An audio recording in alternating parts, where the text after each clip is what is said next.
What we do and how we do it, is that decided by external influence, by expectations from other people? And have we put ourselves that expectation out there? Have we built our own trap by doing so? Hello again. Welcome to ASD is Ability, in what is now a few weeks of me recording and sharing with you my thoughts and reflections on how neurodiversity brings richness and an area to embrace.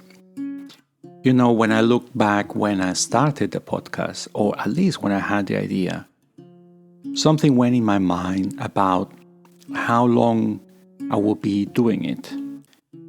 Some people say that the more you do something, the easier it becomes, and definitely when it comes to recording this podcast and sharing my thoughts with you, it really is like that.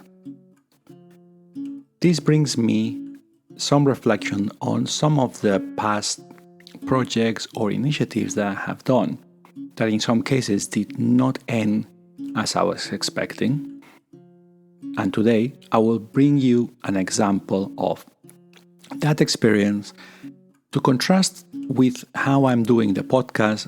If anything, just explain how with our everyday life we sometimes put too much pressure on what we do and ultimately does not end in what we are expecting. So let's start and let's discuss about it. The initiative I was referring earlier is about wine studies that I wanted to pursue and achieve. And I have done quite a few of them, up to the level where I was invited to join what is possibly the most difficult wine program in the world, and it's called Master of Wine. At the end of it, you have to pass an exam, and if you do, you join a very selected number of people. And if you don't, then you don't get anything out of it from a certificate or anything like that. You only get the experience and having spent time. When I embarked on that, I was very excited, and I went to social media and I told everybody, oh, I'm doing this, I'm launching this, I'm starting this Master of Wine program, etc. And particularly through social media, there was a lot of follow-up from people saying, oh, that's great, good luck, I hope you get it. What happened is that once I embarked on that program and required a lot of study, the difficulty became very obvious, and I dedicated time, and through it, in the back of my mind, I started thinking, I must finish this for myself, and also because there's an expectation out there from a lot of people. You might think that sharing what we do is great, and actually it's possibly the best way when we say we are very excited about doing this, we're very looking forward to this new project. And I would say, based on my experience, that yes, it is, as long as you are in full control of what you want to do. If I say I'm going to be traveling later this year and I'm looking forward to it, that's pretty much in my hands to do it. Therefore, I can do it and I know I'm going to bring it to place. When it comes to other elements where there's external factors like study or work, we might put ourselves a bit of pressure. In the case of this program, one day some other candidates were having a time together, and it went a bit of a round of asking everybody what was the reason for just willing to achieve that certificate, to obtain that certificate. And the purpose was not clear in my case. So when it came to me, I came with a relatively vague excuse, I guess, and I was hiding that the main purpose for me was my own ego of achieving a certificate or passing an exam and being able to say, oh, I passed this exam, therefore I am an expert. As you recall from a previous podcast, I have moved on from associating who you are with what you have. Therefore, it's not about I am an expert, it's more about I have passed or don't have. Having or not having does not define who I am. Deep inside me, that reflection I can have now really explains why at the end did not pass an exam and I decided to quit that program. There was no real purpose. There was no purpose that came really from my willingness to do it. That, combined with the external expectations from a lot of people, knowing that I was in the program and just really saying, oh, I hope you get it, good luck, just combined to the worst possible experience. I left the program 1 year ago. Now I look back and I can see how I was not in the right mindset. I was too much driven by ego. I was too much driven by the willingness to please others in their expectations, not mine. And I was going through it. As I was going through it, I was really just waiting just to finish. I couldn't enjoy the journey anymore.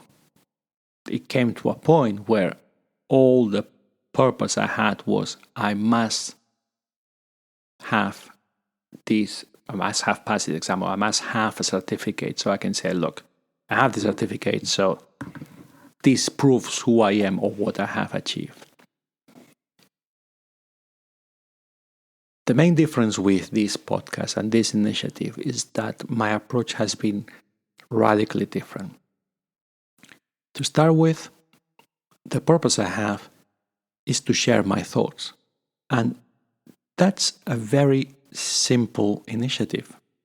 I'm not looking to impress anyone. I'm not looking to show off what I have achieved or not.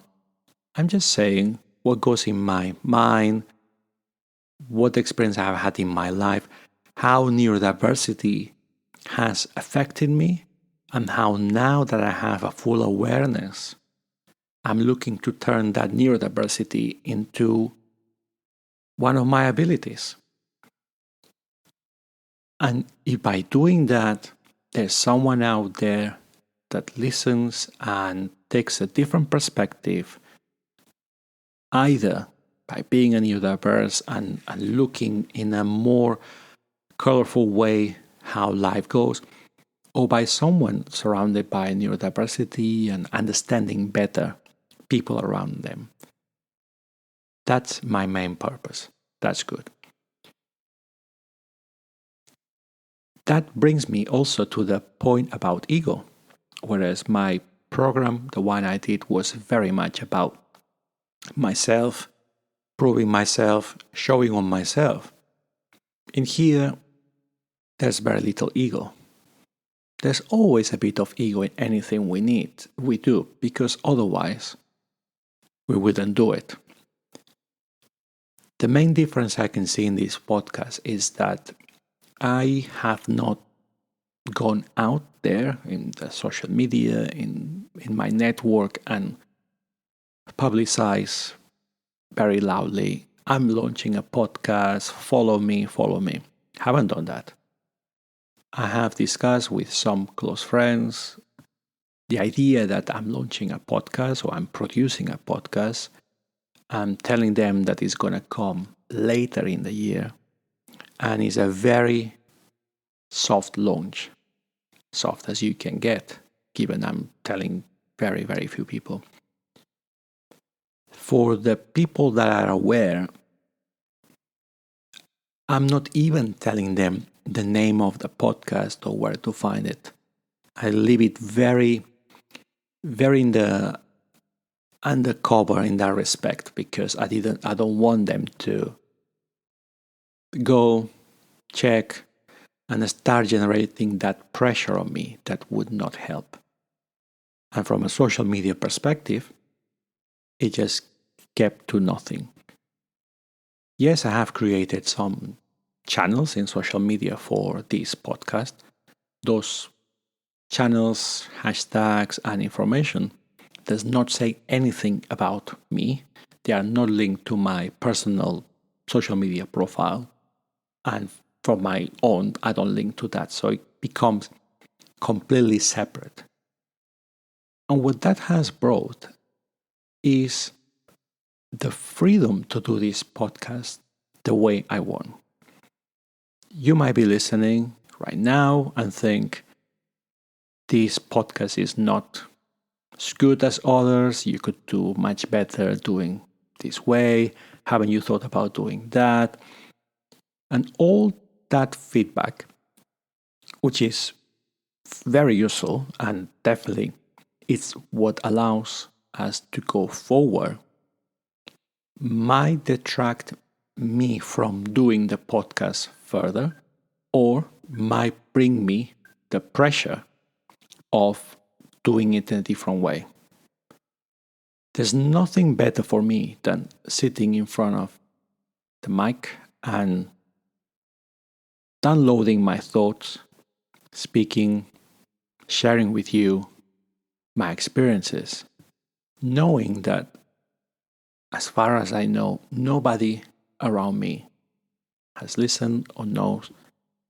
And the first listens I've had so far have been remote, have been disconnected from me.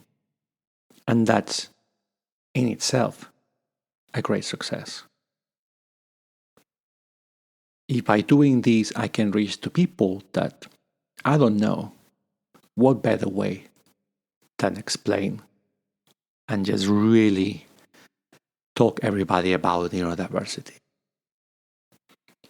And the podcast also has helped me to just put the program in perspective, the one I was referring earlier.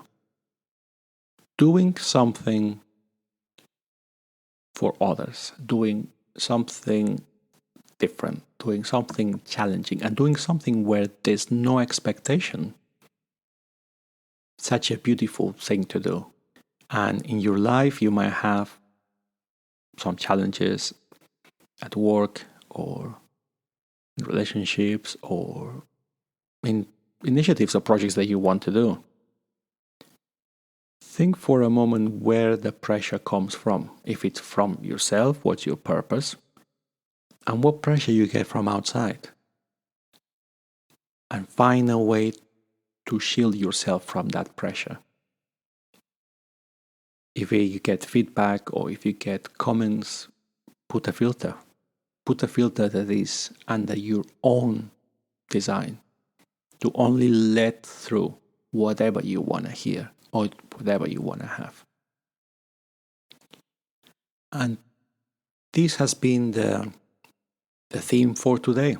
I hope you find some inspiration or at least some understanding of how our purpose and our expectations are shaped by who we are and sometimes by how much we allow other people to influence ourselves.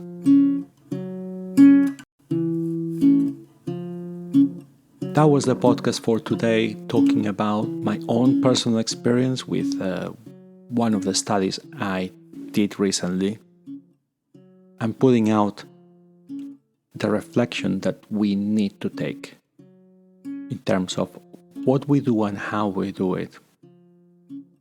Is that decided by external influence, by expectations from other people?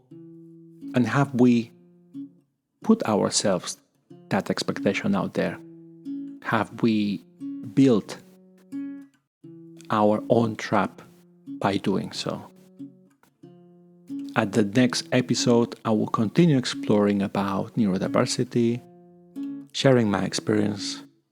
And in the meantime, if you want to follow up, please do. If you want to subscribe, that would be great. And in any case, I hope you had a great day.